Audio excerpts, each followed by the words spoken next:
Frekuensi pernapasan pada manusia dikontrol oleh bagian otak yang disebut dengan medula oblongata. Di medula oblongata terdapat sel-sel yang sangat peka terhadap karbon dioksida dalam darah. Ketika kadar karbon dioksida dalam darah meningkat hingga di atas normal, medula oblongata akan meningkatkan aktivitas otot-otot interkostal dan diafragma. Akibatnya, frekuensi pernapasan akan meningkat, karena di situ akan mengembalikan konsentrasi karbon dioksida ke batas normal. Beberapa faktor yang mempengaruhi medula oblongata untuk meningkatkan atau menurunkan pernapasan adalah usia, aktivitas, jenis kelamin, suhu tubuh, serta posisi tubuh. Kita akan bahas satu persatu agar kita menjadi lebih jelas tentang faktor yang mempengaruhi frekuensi pernapasan manusia. Yang pertama adalah usia.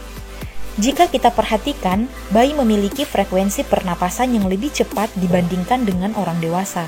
Hal ini disebabkan karena bayi masih berada dalam masa pertumbuhan dan perkembangan, sehingga membutuhkan energi yang lebih banyak untuk mendukung tumbuh kembangnya. Nah, yang kedua adalah aktivitas. Semakin berat aktivitas seseorang, maka frekuensi pernapasan pun akan semakin meningkat. Fungsinya di sini adalah memasok energi yang dibutuhkan untuk mendukung aktivitas. Tentu semakin banyak aktivitasnya, kita butuh dan di situ frekuensi pernapasan akan meningkat. Yang ketiga ada jenis kelamin. Jenis kelamin memiliki pengaruh terhadap frekuensi pernapasan pada manusia. Laki-laki biasanya memiliki tingkat yang lebih tinggi dibandingkan dengan perempuan.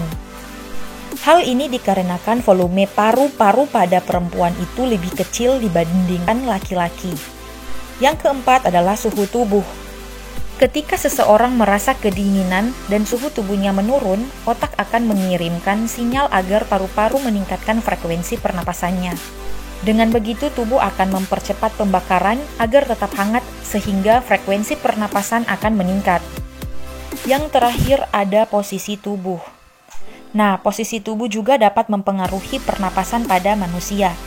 Jika seseorang berada dalam posisi berdiri, frekuensi pernapasannya akan lebih tinggi dibandingkan jika ia sedang duduk atau berbaring.